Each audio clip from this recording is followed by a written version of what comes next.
Well, Dan, thank you so much for joining us on the Claima Stories podcast presented by Vista.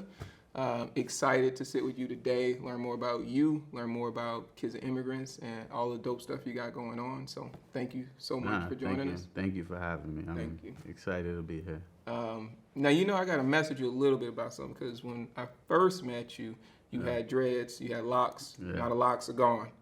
Yeah. What happened with the locks, man? So, it's clipped. It was 15 years. Yeah. And it was part of my life, my identity. It was a big part of like what I felt tied back to where I come from.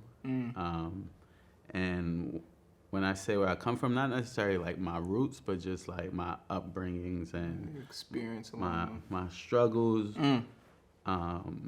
my challenges in life. It was inspired by like all the homies started locking up, and we were like, that was like our like signature for me and the homies. Yeah. And I was 18, so I was in a different space. Yeah. And at that time, I was like in trouble for like distribution of marijuana, which is crazy nowadays. Now when you think about today. In New York is, it was illegal my whole time. Yeah. And I was facing like 3 years. And my mentality at that time was just a different me. I was like, yo, I go do this 3-year run. I'll be back out. I come home, my hair's long, the short period. Yep. I'll be locked up. So nothing to prove. And it was a lot more tied to it. I feel like it was very much just rooted from that. And I felt like my whole time, as I evolved as a person, I felt like I can never forget where I come from and who that person was. And I feel like a lot of what I do is be that hero to that kid that was lost. Yeah. And I felt like that for those reasons, I could never let go of it. And then the end of last year, I hurt like my neck, shoulder, like working out. And then the doctor, the doctor was like, your hair's really heavy. And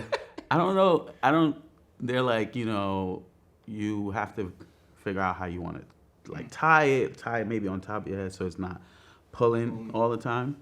And then I think it started coming across my mind of like letting it go. And I felt like I was in Barcelona in the summer, and I knew that I took a trip to Europe for 2 weeks, and I knew in those 2 weeks I wanted to take it to like for myself. Yeah, you just like you've been going, and you're like, I just kind of want to pause and just just figure something out. Yeah. And one day I woke up, I was like, I think today's the day. I prayed for like an hour. Yep. And I was like emotionally and spiritually just detached from it, and I just chopped it. Wow. Yeah. How do you feel since, right? Because that's, that was so much, right? Yeah. And now it's, it's kind of like that new era for you. Yeah. Pun intended. How does that feel? It was the best decision I've made probably this year. One of the best, just because it was an immediate, like just weight off my shoulder. And I feel like I came to it in a peaceful way, still representing that kid that, was lost, but was able to be like, I'm more than just my hair. And also just like, I think like I sometimes when you come up in pain and struggle, like that's your identity.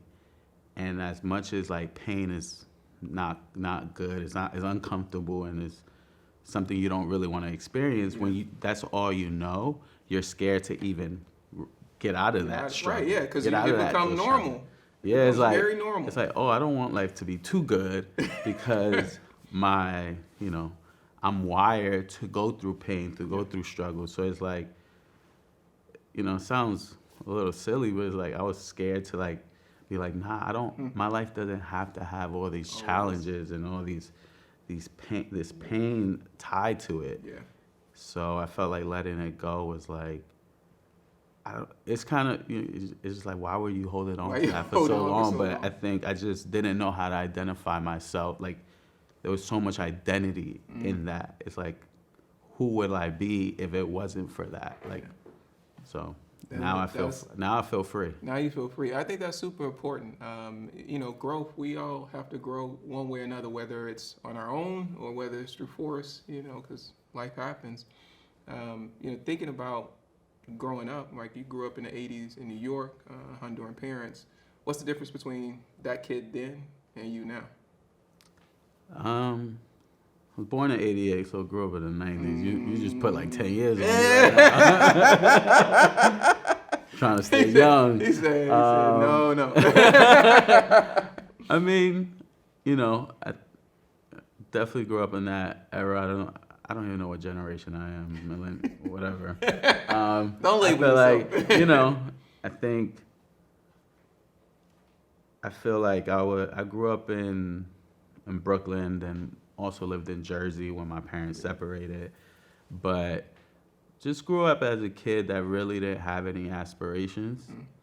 I think I never thought about college.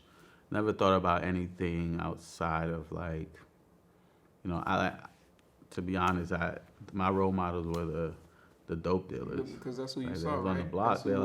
Who you saw. They had the jewelry, the cars, the Escalades on 24s. They had with the low pro top. They had all that. That's what I want to be. Yeah. And then I had relationships with them, so like they were my homies and they took care of me. Did it feel like, obviously the environment may have been not safe, but you obviously felt safe? Yeah, I mean, it was normal. I think, we have social media now, but like, I feel like, it's great that a lot of these things are being magnified nowadays of what really goes on in the hood, but it's like, this has always been going on. This is not new. It's not new news. Yeah. New to some people. Yeah. Now, maybe like more people know or there's more awareness on it, but this is normal to me.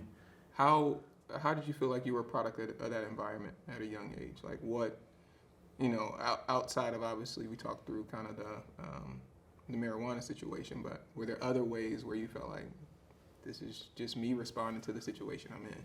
Yeah, I mean, that's all I knew. So it's like, I think, you think of like how hard we go for our block, our set, our gang, whatever that is, whatever that, community is, it's like when that's all you got, you're willing to put everything on the line for it. So, when you don't have those aspirations, it feels like, yeah, I'm willing to do anything for the homies because this is all I got anyway. How young were you when that mentality started to take shape?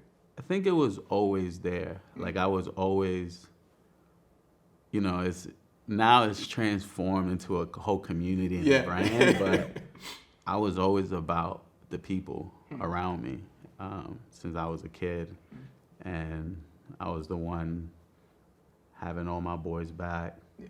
They had my back.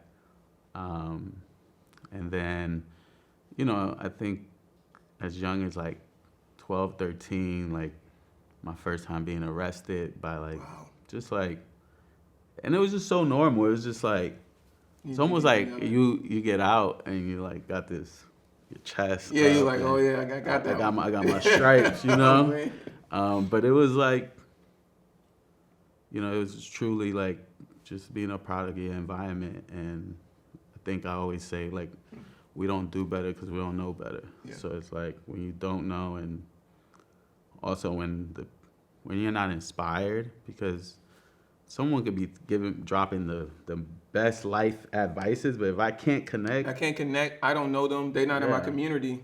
Yeah, it's like, how's it real? Yeah, it's like, that's cool for you. But yeah, so that was like, and then like just middle school, high school, like it was me and the homies. Yeah. That's all that mattered to me. And like I was looking back now, I was always a leader in my own way. As far as like what I used to say, and I still feel this way, but not as, I guess not as like, I don't know if dramatic is the right way, but it would be I'll live and die for the truth. So that was my thing. It was just like I wasn't a troublemaker. Like I wasn't like necessarily like a bully.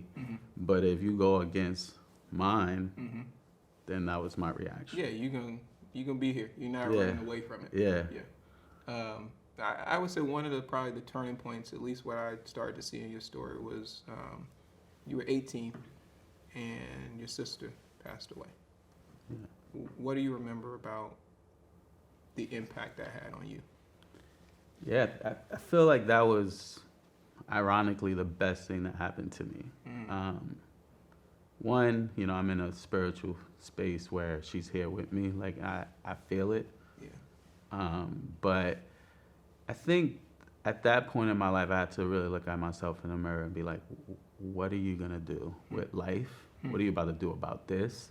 My sister wasn't a bad person. She died in jail. And she was arrested by being in a car that was stolen that she didn't steal. But anyhow, long story short, is like this person that's my sister, that I grew up with my whole life, wasn't a bad person. There was so much speculation about what happened. And me and my friends were upset. Well, for the most part, like, everybody was upset at her boyfriend. And when I mean upset, it was like he got to go. Something got to happen to him. For him. Yeah. And I think that was like, it was like a dark place in my life where I was like I said, I've never been like, it's not like I was trying to fight people. You weren't trying to be like a menace. Yeah, but it's like, my sister's not coming back. She went to jail because of him. And it's like, I just remembered just waking up feeling dark and like, I gotta go put my hands and feet on this guy. Yeah. And it's an ugly way to live.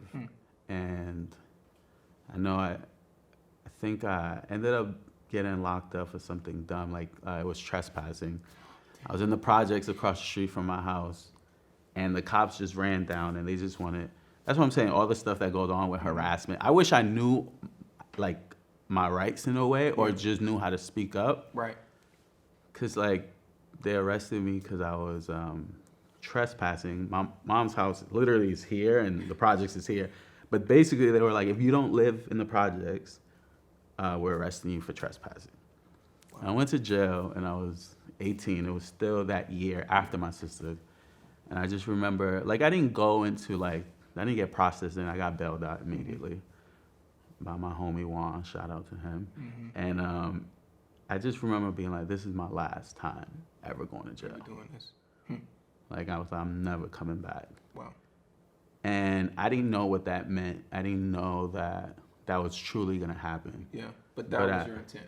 Yeah, it was like, I think that's, those like moments in my life of like speaking with my words having that much power, was the beginning of that, like, understanding everything that I consume and everything that I say will come back around. Yeah, yeah. So you're in a mentally transformative place when that happens and you're going through this. And eventually, this idea around social work starts to percolate. Yeah. What's your initial connection back to social work? My youth pastor was like, yo, I want you to be a camp counselor. He was like, we'll pay you $150 a week or $75 a week, something like that.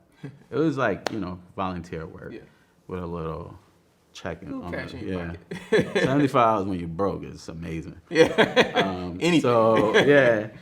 And I was like, Mo, you know who I am, right? Like, you know me? I'm kind of a wild boy, like I'm not like, I don't think I'm like a mentor or a counselor. Yeah. And he was like, man, you got it. And I don't know if he encouraged me because he just needed staff or he truly believed in me. I think he truly believed in me. Mm-hmm. And within 2 weeks, I got promoted to like a head counselor because I was able to just connect with these kids. A lot of the kids were from foster homes. And they were like, I saw them, I saw myself. Yeah. So I was able to really like, they were giving me the badass kids. Like, oh, like he's a trouble kid. Send him to Daniel's team. And like these, I know how to talk like them, I walk like them. I know where, I can understand the anger and just being a kid and you want to be a rebel. Yeah. And I remember towards the end of it, or like the last week of camp, like the kids like crying, like, man, like this was the best summer with you. Wow. And I told Mo, like, yo, this was like, thank you for this. And he was a social worker, and I was like, yeah, I think I want to do this.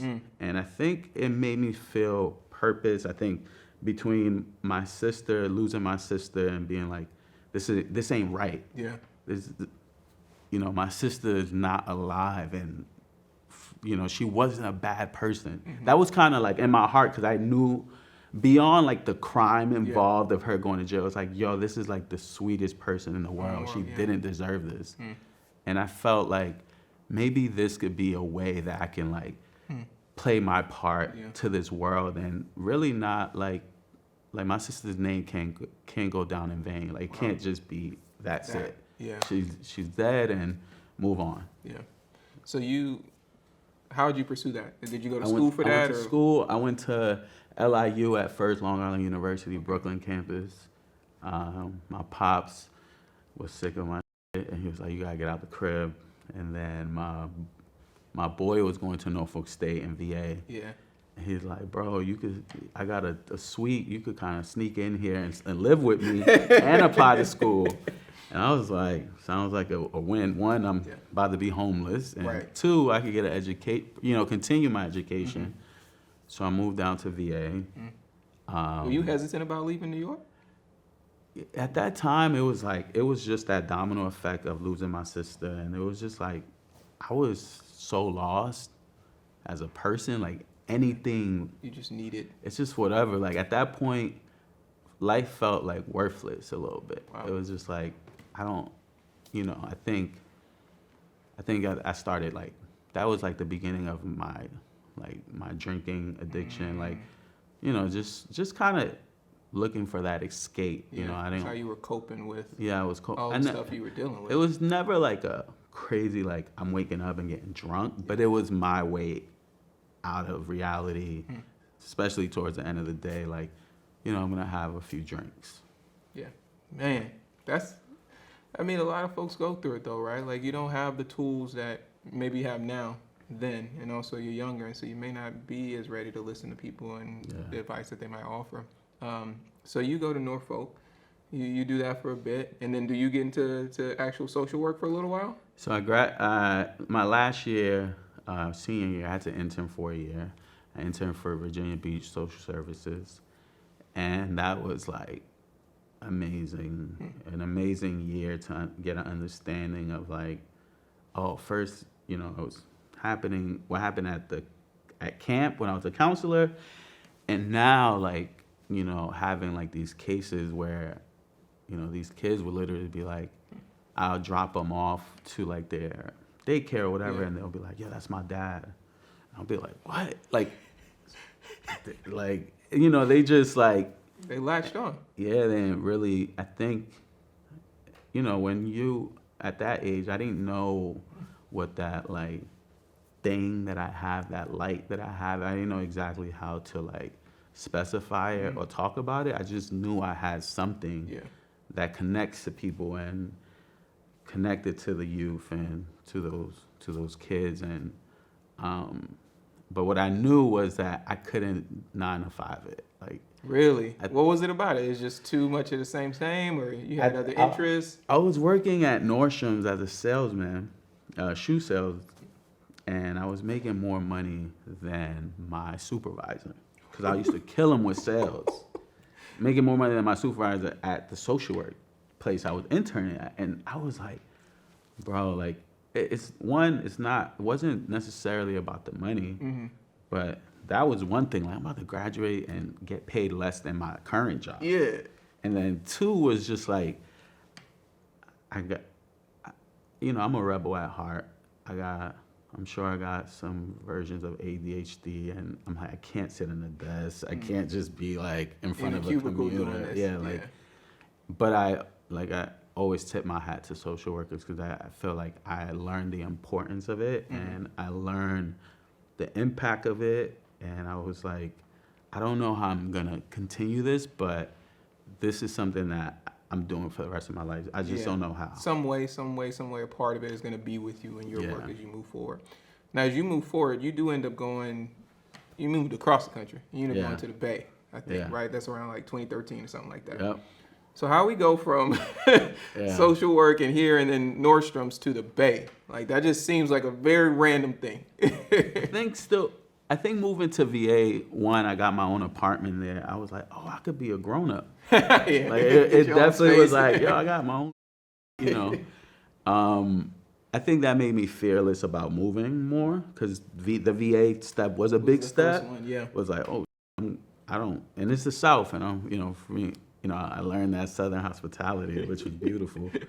And then my best friend growing up, since I was 12, David Ali, he went to school in the Bay, and he was there, and he was like, yo, come visit me. I went one time, and I was like, yo, I'm going to move here with you. And at the time, he was a party promoter. Yeah.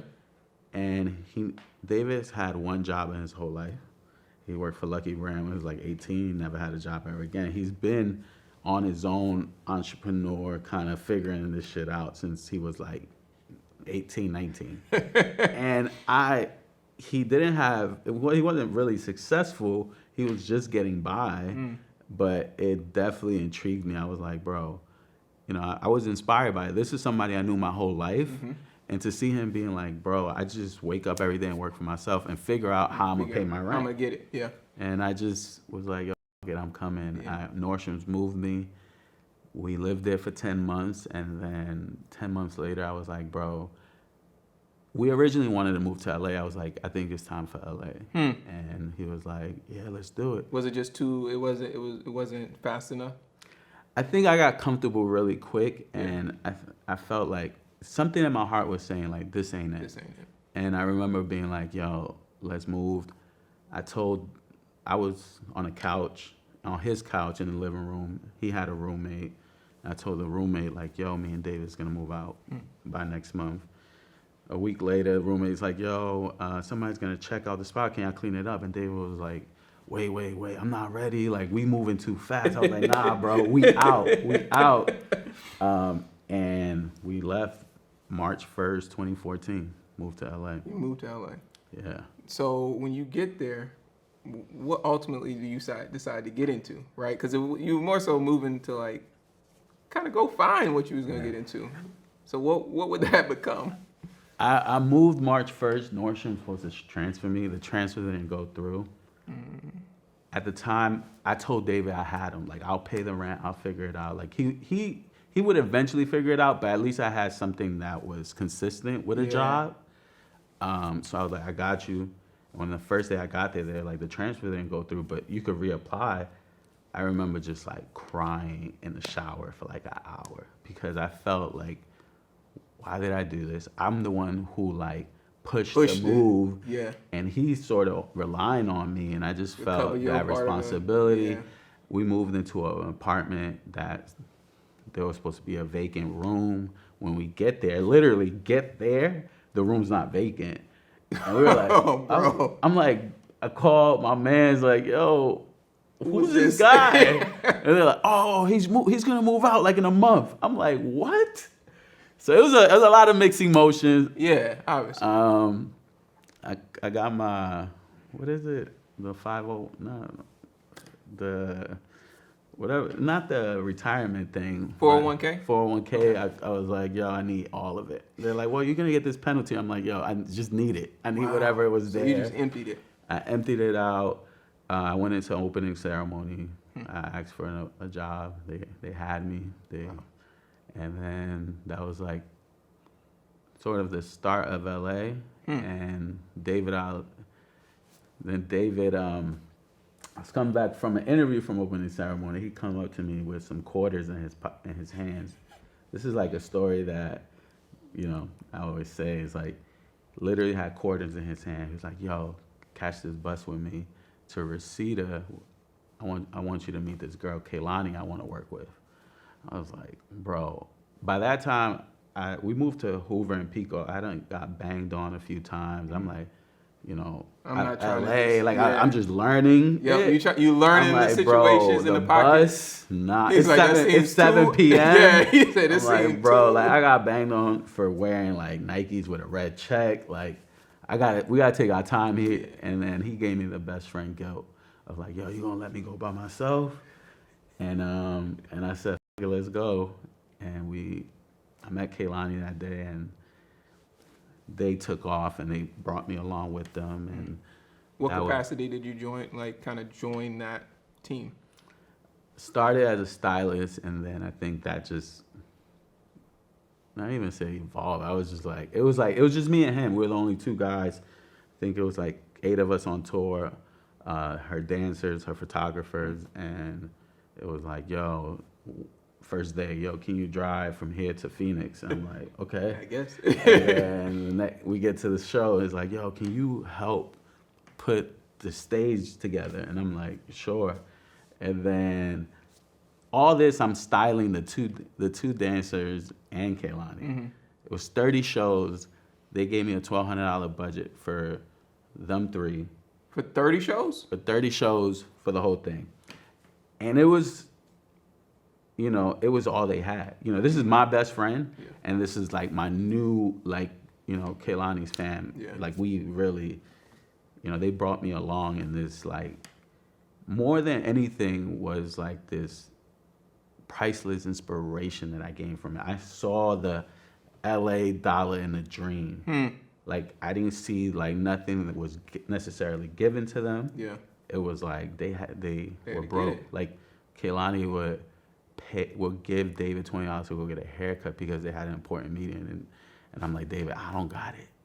And he's like, Kehlani literally, like, us sharing meals, and well, seeing them do it was like, you know, I think we ended up going on a few tours, and she got bigger and bigger and bigger, and I think the last tour I was in, I was like, yo, I got to do something for me.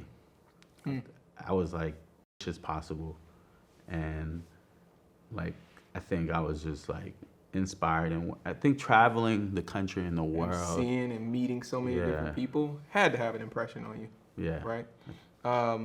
So I'm dying to ask then, where does Kids of Immigrants come into play? Right. Like, what's the origin of? It's bigger than just a brand. Like, this truly feels like a community, a movement, etc. Multi-hyphenate.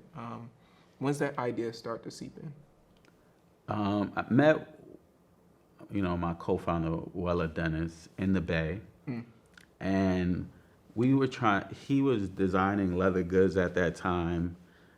First day we met, literally soulmates, you know what I mean, best friends. What do you mean? What was about it? What was it between you two? We met, he came over, it was like 9-10 p.m. I'm like, bro, just sleep over, bro. Like, fuck it, don't go home. Because we was just chopping. Yeah. And the next day, I walk him to work. It was like literally soulmate. You know, there's no romance, but it was bromance for sure. And it's like there was something there that, you know, we couldn't explain it. And he was trying to do like a leathers brand. Within the first day, this is how I knew he felt what I felt. He was like, I'll change the name of my brand today if you want to be a part of it. I'm like, bro, you've been working on this for like a year, but we just connected immediately. Yeah. And then I helped him with his brand. I didn't want him to change the name of his brand. I think it was called like Wehleh, California at the time. And he brought up Kids of Immigrants. This was 2013.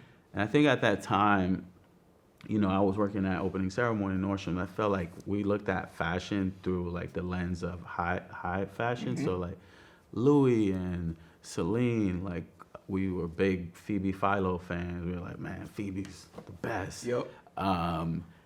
And that's what we aspired when we thought about fashion. And I think we worked for a long time and realized that we didn't have the tools and resources to take it to that level, and then be like, wait, well, that's not even really us anyway. Like, we're not that. What about it didn't feel like y'all? I think overall it's just the connection of it and what it represented. Yeah. I think we loved Celine at that time because how Phoebe was just doing her thing. Yeah, Like, she was just a rebel home. Like at that time. she was like, I'm gonna have a baby, so no collection coming up. And we were like, yeah, we love that. we love that really type of. Take your time for yourself. That's real. But there was no connection with it. I mean, I wear, stuff here and there, but I still find trouble connecting with it, and I think it never truly represented me. And, Wehleh and I, we figured this, like, wore polo my whole life, wore Nautica my whole life, and never been on a boat, never been on a yacht. This American heritage brands or these Italian heritage brands never represented who we are. Yeah. And Kids of Immigrants in 2013 sounded like a cool name, but then moving to LA, Pico Union area specifically, next to K-Town is like Koreans on one side and a huge Latino community on the other side. And we're like, bro, these are all immigrants. And these people felt like fam because I'm like, I could see this person, I could see my uncle in this person, or my mom's in that person. And it was just like one day we were like, yo, let's revisit Kids of Immigrants because 3 years later, it feels even stronger a name. It's like, this is who we are. And that was just a big part of the bond between me and him. I think that's amazing. Like, I love that part of the story that you go back to this area near K-Town and you start to see it, and you've been sitting on this name. Well, not necessarily sitting on the name for 3 years, but it comes back, and like the significance is even stronger. You're like, this sounds like the right move for us. This sounds where we should go. As you think about the process of starting to work on that first collection, tell me more about what that process was like, and like, how were you, like, what was the opportunity that you both started to see in the marketplace? Yeah, I think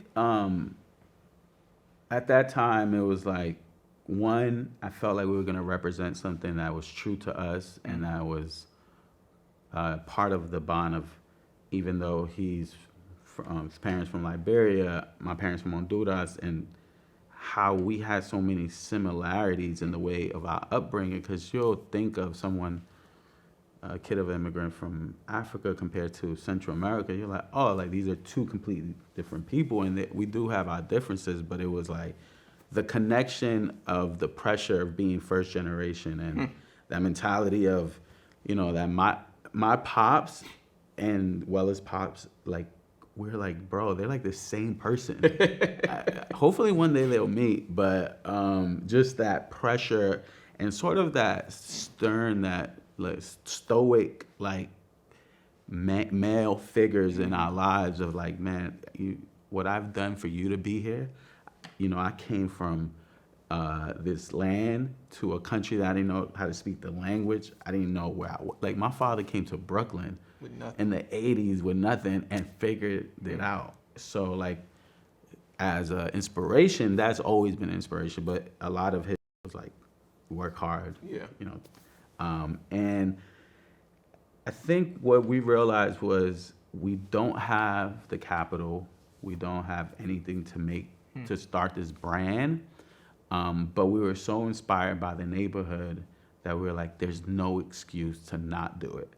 I don't know exactly how we're gonna do it, but there's no excuse. Like, I think, I always reference, and like, our heroes were the street vendors, because we're like, bro, we're over here crying about not having money or the tools and resources, bro. Like, this person is selling used shoes in front of us. And I always reference the orange juice man. Like he got the supermarket cart with 200 oranges and he's flipping orange juice. And I'm like, bro, that's an entrepreneur.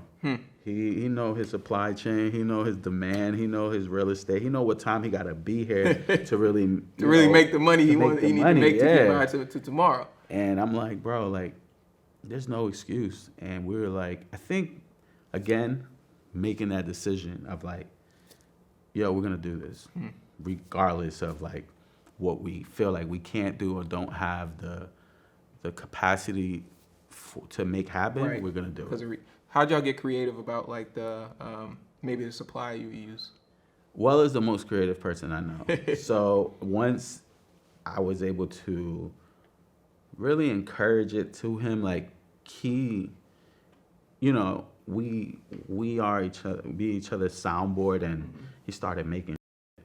And I was like, we started putting immigrants and love on clothing, all thrift clothing. Yeah. So y'all would go thrift, find some and then stuff that works and reinvent print it. on Like, it. That's dope. If it was this jacket, well, it'd probably cut the sleeves and make it a vest and just draw something. And we created maybe like a 20-piece one-of-one collection. And then we shot it and then did the first shirt that was done in sort of production. And we only made 24 of them, was a love shirt. We put KOI in the front and love in the back. Yeah. And we released it and we told the story. And we ended up, out of those 24, I think we sold 18 and it sold out first day. How did you sell them? Like, were you like, Online. You do street, you went online? Yeah, but we actually shot it at street vendors because that was the whole inspiration at the time. And it sold out 18 shirts. We went crazy. We sold them at like $25, so I don't know how much money is that. It's a few $100s, and we were like, we're rich. But it was the fact that you saw the return on the energy that you put in, right? Like you actually found gratification. It was gratifying. It was an affirmation for us. It was an affirmative, like, yo, okay, we're crazy. This could work. This could work. Yeah. Did it matter at all, like, at that time, did it have to be profitable? No, I didn't even know what profitable meant. I thought I knew, money didn't matter at that time. I still tried my best not to be so,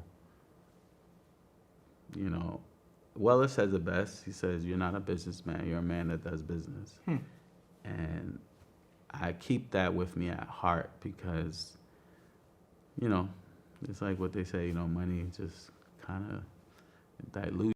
It makes it boring, makes it not fun anymore. It's about numbers and analytics. You kill the spirit. Kill the whole creative spirit.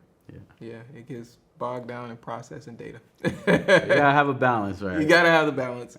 Yeah.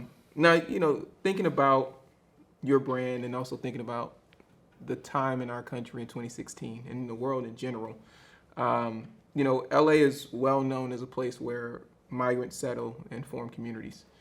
And in that time, there's a lot of conversation about building a wall. There's a lot of conversation around this Muslim ban. What was Kids of Immigrants' role, you felt, during that time? Like, how did y'all need to show up? Did you feel responsibility in showing up for your community? How did you feel about it? When those things were happening, Trump got into office, and there was definitely a big political take on the brand. I think me and Wehleh, we've never been into the politics of things, and I can rant about that. I grew up the way I grew up, and this is just from experience. Yeah. I don't want to say it's the truth, but my truth in my experience, and I think I've looked at things differently, but at that time I was like, politics, I don't care. For me, it was like, if you're a Democrat or a Republican, it's the Lakers versus the Celtics, it's still the NBA, it's still the same. It's still the same, platform. So at that time, we wasn't really into it. I think what I realized that was the beginning of, and which I now am very like happy to be a part of, is how much it empowered those people in those worlds.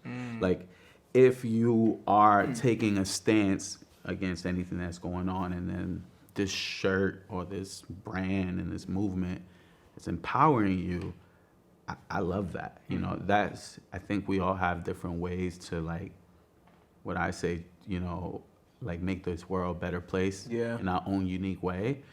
I'm not necessarily driven in that politic world.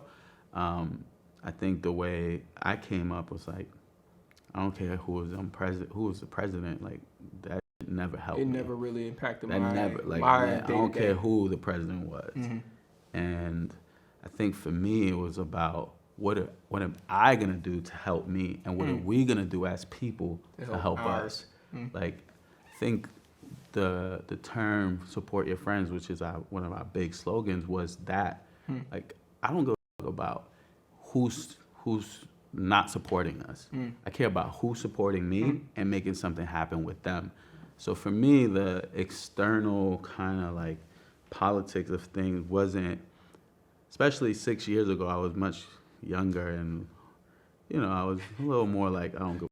You know, I care a little bit more nowadays, but at that time, none of that fazed us. But what I realized was how many people were empowered by our brand to go protest, to go, you know, lead a campaign, or to go, you know, do all these things. I realized that our intention to empower was actually transcending in ways that I never knew could go. Even imagine. Yeah. And I think learning that was like, wow, like, this is more than just how I think Kids of Immigrants is.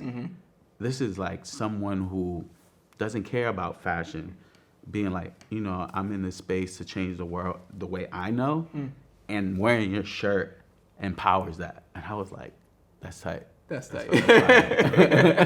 I wanna read you this quote, and I wanna know what it means to you. The quote is, "This is not about policy. This is about humanity." What does that mean to you? Did I say that? Maybe. I feel like that's something that I said. The context was it was relative to border angels. Oh yeah, I think, you know, I don't. At that time, it was like, I don't need policy to know what's right or wrong. You know, like I said earlier, you know, I live and die for the truth, and I felt that always, and I always felt that, you know, I think when associating it to politics can go down, like, you know, just a road that, you know, this is not a discussion about what's right or wrong. It's like, this is the truth. This is it, yeah. And this is wrong. Like, this is not about what your views are. I don't care what color skin you are. If something's wrong, it's just wrong, you know? So I think for us was like, we wanted to like live by those, just our morals, you know? I think that was just it. It was like, at the time, you know, I say this, I feel like we had an opportunity to have $1 million Trump t-shirt. Like, we could have made money of it. Like, we were in the right position. 2016, people were like, yo, make a shirt about Trump. And we literally had some big people hitting us for it. And we're like, this can be an opportunity to like make a statement, but it wasn't true to us. Yeah. Because like, it felt performative. Yeah, I mean, yeah, it was just hopping on, like, okay, let's hop on this bandwagon, and, you know, it wasn't like that. I don't have those opinions or those sentiments, but it was just like, that's not why we made it. That's not what you want the brand to be representing. Like, you don't want if somebody leaves, you know, one thing about Kids of Immigrants, you don't want it to be that shirt. Right. Yeah. Yeah, I don't want to be known as the Trump shirt. Yeah. Or when we went into inspiration as to like, why are we doing this, you know, represent us, represent our parents, our roots, all that shit. Like, Trump was never on the mood board. Never on the mood board. Moving up a bit, fast forwarding a bit into 2021, right? Kids of Immigrants and Vans, and y'all have been working together for some time. But on this particular project, it was called "Anything Is Possible." Was the message? What's the significance of that partnership, or even that particular collaboration to you? I mean, even being in that room with Vans, it was like anything is possible. It felt like, it was like anything is possible has been part of an internal conversation between Wehleh and I. And that was always like, yo, we're going to do it. We're gonna make the impossible possible. Yeah. And I feel like we always just want to tell honest stories. We want to just really just say what no one else could say because it's true to us. Yeah. And we were in a room with Vans, and this was our third shoe coming out with Vans, and it was just a point of like our 2021. Damn, that was last year. It was right. Just, it feels like forever it was ago. pandemic. Yeah, it was the pandemic was still. I don't know what phase of the pandemic we're in now, but we're like we had our biggest just growth that year during the pandemic, and it was like, wow, like this is truly our life. And I felt like, at core, we want to continue to inspire. And I think in my heart, I remember the conversation. It was like, this was going to be the biggest Vans release. It was going to be a bit bigger than the two other before. And I told Debbie, our creative director, like, I don't want to lose the human touch. Like, I don't want to... With the volume that comes with it. Yeah, we can never, like, not... If our community, if our people start feeling like we're becoming so big that it's no longer relatable or feasible, I think I always keep that... I think Mandela told Will Smith to always shake people's hand to let them know that you're real. I'm a real person. Yeah. You can do this too. Yeah, that's like like Dapper Dan. He still stands out in Harlem, same block. He's like, I'm here. Yeah, It's my neighborhood. I've come across Dapper Dan a few times, and he'll look at you in the eye and straight up. And I remember just, because creatively we start thinking all this wild shit. Yo, let's make it. Let's go over the hill and let's go to Honduras and. But I was like, yo, for us, it was like the bigger we grow, the deeper we gotta dig in.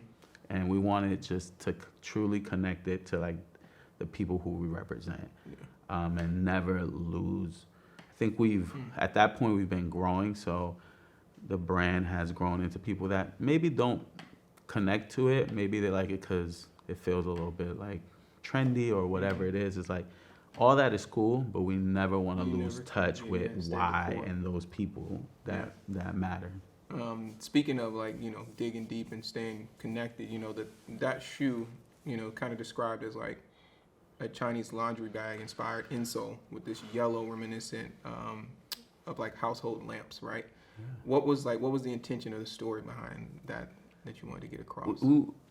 I think sometimes, like, when we look at some of, like, the immigrant culture, it feels a little tacky at times. It's like, it's the plastic on the couch. And, the immigrant culture is sort of the struggle culture. I think I've identified us as, like, kids of immigrants and kids of the struggle because, I identify with somebody who's not a kid of an immigrant, but is from the hood, and we have a lot of those similarities. So I think it was just the tackiness of grandma's living room. It was, like, just, like, the plastic. Like, I see it everywhere now, but I think that was, for us, it's been for 6+ years now that we've made what I think growing up felt weird and what felt like tacky. Yeah, exactly. Like, I mean, I was ashamed of my parents not talking English. I was ashamed that, parent teachers conference, I got to translate everything. I got to read my mom's mail. I got to get on the phone and talk to the credit card man for my pops. Like, I was ashamed of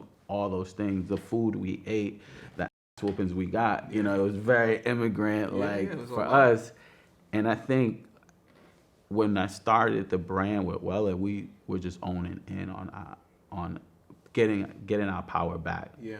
Everything Wehleh says something all the time is like, we want to inspire versus aspire, like meaning like we want to, for our community, we want to inspire them to be themselves, to look at their surroundings and say, I'm going to do something with this. With this, yeah. I think a lot of people, brands, sell aspiration. So you're trying to do what they're doing and get what they're getting. And, and you're never looking at yourself and being like, I'm inspired by this to be me. Yeah. And I think that was like doing the shoe in that tacky way. And we called it like, this is going to be like the Sunday best shoe. And like, Sunday, get fly, church fit. Church fits. And yeah, so we put all the elements on it was inspired by, our living rooms and, the rug and then the plastic on top of the rug and, that type of thing. I love it. My grandma did that too. Yeah. Tell me, so 6 years, right? And you've had your ups, you've had your downs. We talked a lot about some of these great ups. I'm curious to know what surprises came along the way, like financial or, stuff that you're like, what the hell? Yeah. I mean, I think throughout the whole time, it's been challenges. It's challenges today. I feel like maybe in the beginning was like not knowing how to run a business. I'm still learning a lot of that now.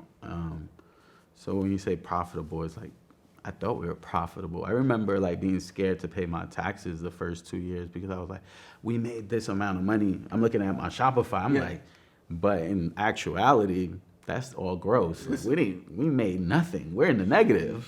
But I'm thinking like I gotta pay that money. Yeah. It's like if you make money, you're gonna owe taxes. If you didn't make money, you're probably not gonna owe any tax. But I didn't know any better.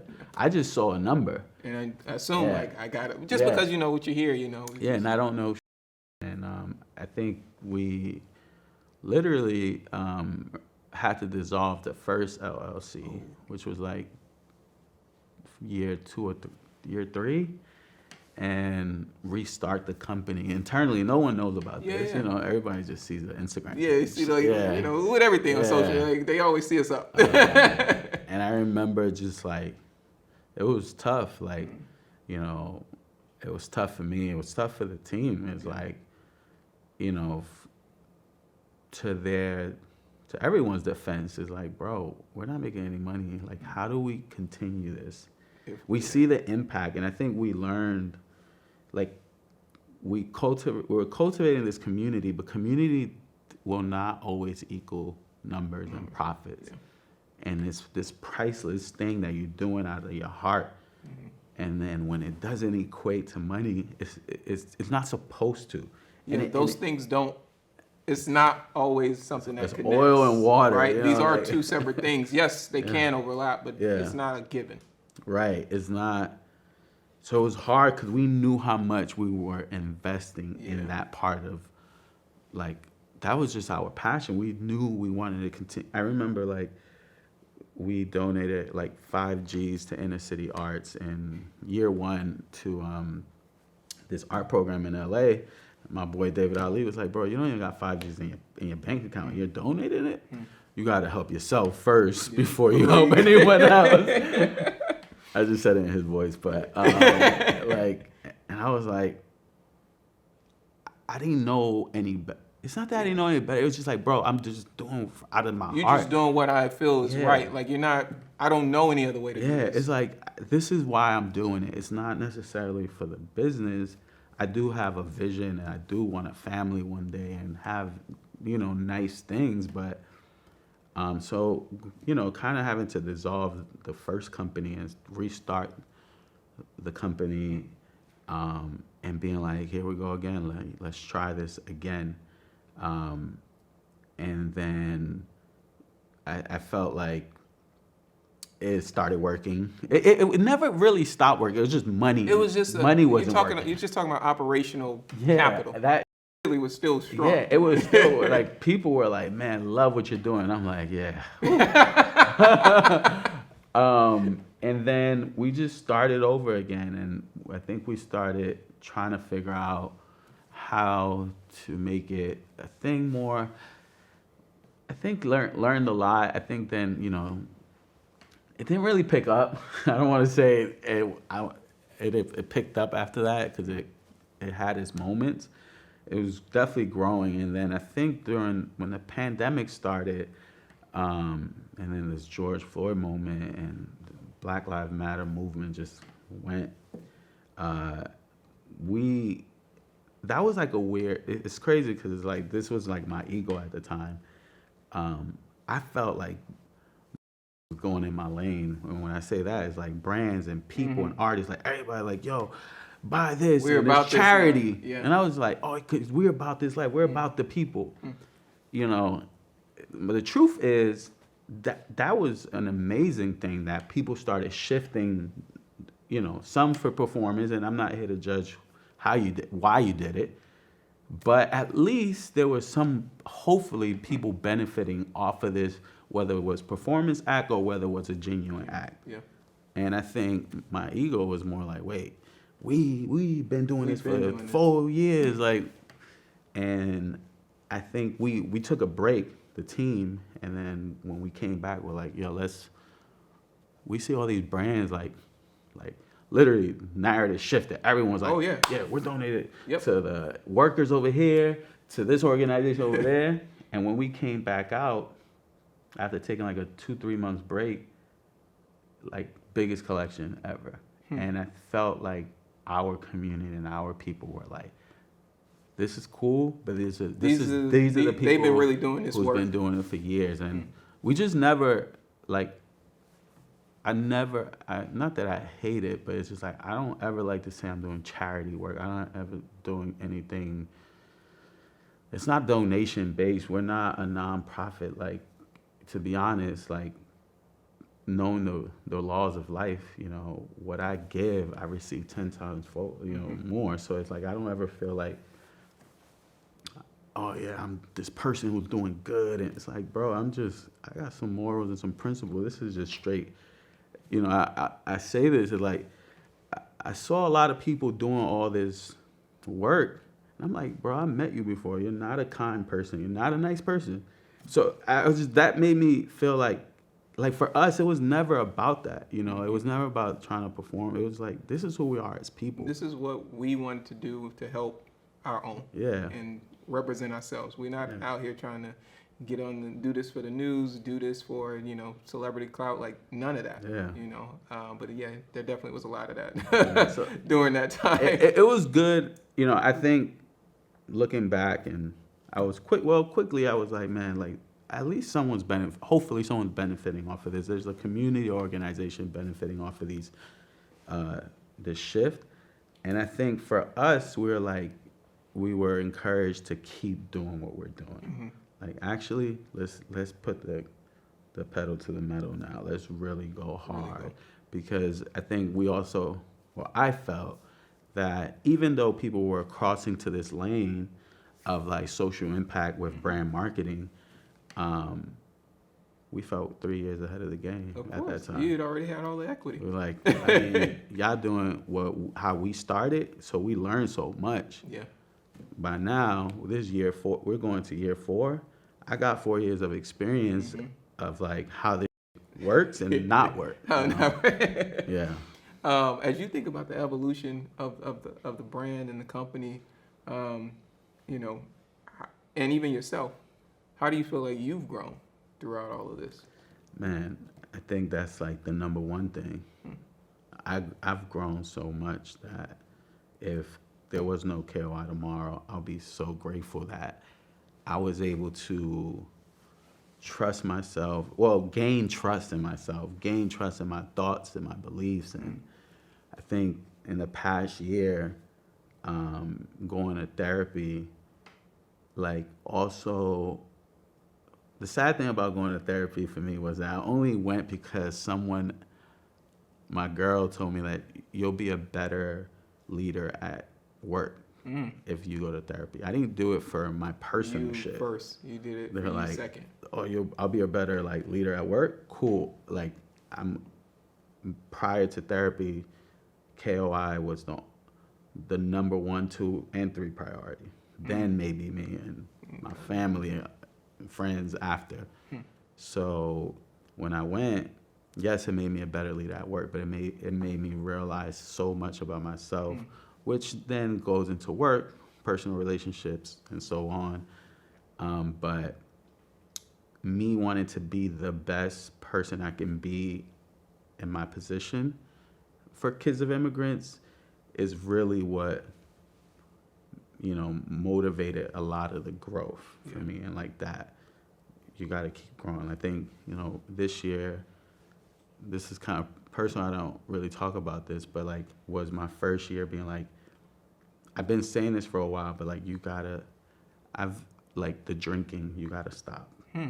Like completely stop. No, I think I'm a fun person. I'm gonna have fun for the rest of my life. I don't think I want to necessarily like quit like cold turkey, but the reliance, the dependence on it. And sometimes like the brainlessness of it, like you don't even know maybe that you're even doing it really.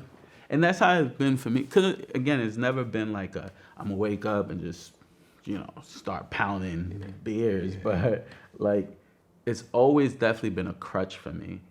And then, like, going to therapy and understanding my mind. I think therapy was great in understanding that it's not just the body craving of it. It's the mind's wired already that way. So, like, understanding my mind and, like, I literally did this to be a better person at work. And then going to therapy, starting to realize, like, wait, let's do this to be a better person for you, which will then go into everything else. But I think that's like, that was, I think I tell my team all the time, it's just like, that was just me in survival mode, and I'm still in it, like, a little bit. Like, that was just me, like, I just gotta hustle. I gotta make it work every day, like, and being scared of, like, if I don't wake up today and go to the, sick, whatever, it doesn't matter. I'm trapping today. I'm working today. And, like, it's almost sounds like prioritizing myself was like, bro, you don't got time for that shit. Like, go get this work done. And then, like, having that faith now to put myself first and still being in that transition of it and seeing how things are getting better by just me putting me first. It sounds simple, but when you're in it so much, and when failure is so scary, and like, it's like, I don't even matter. I got to make this work. It don't matter if you feel sad today, if you feel mad, it don't matter. Go work. Like, nothing else matters. And I think I'm finally getting to those stages where I'm like, bro, like, take care of yourself. Watch everything else fall into place. And it sounds good, but to actually do it is practice. Man, I appreciate you being so vulnerable about that, because that's like, a lot of us, struggle with that, like that, being able to step away and not have this thing in the back of your mind that everything's gonna fall apart. But in reality, it's like, well, if you're not together, then how are we going to even be able to keep doing all this stuff? How are you going to be able to show up for your team? How are you going to show up for your family, show up for your business, When you think about the young ones coming behind you, whether it's some that you know from back home or some that you don't even know that's just looking at you and are inspired, what advice would you offer them on their entrepreneurial path? And I admire the youth so much. I think you're probably around my age, and I didn't grow up saying I don't think we grew up saying I want a business. Like, I want to start my own shit. No. I go to high schools. I still, like, Saturday I got a career day at this art program, but I go to high school and talk to these kids, and they're like, yeah, I want to start my own business. I'm like, what? Already. Like, so I think that's amazing. I feel like there's a lot of information out there. And I think there's wisdom and there's information. And so I think like I always encourage like kind of like finding yourself and finding your place. And I don't know. I in my heart and in my prayer every day is like to inspire. Yeah. I think to what I was saying, the inspire versus aspire, I want to continue to be so brutally honest with my story that it not necessarily doesn't inspire you to be you, it inspires you to really dig into yourself. And I think that I hope and that Kids of Immigrants and myself continue to do that. Like, yo, there is like your niche, that unique that you are, that no one is, that's literally your power in a way, and believing in that. And I feel like, I feel like when we first started, there wasn't too many brands that kind of represented something outside of hype, skateboard, hip hop, which I love everything. I grew up to everything. But this was just our own lane. And now I see a lot more brands representing something deeper than these like things that's been done in the past. And to the people who did it to the past, they created something that has allowed us to come in and say, we're going to do it this way, though. Yeah. Man, I love it, man. And I appreciate you taking the time, coming to Portland. Sharing so much information, so much game. Thank you so much. Thank you. Man, thank you.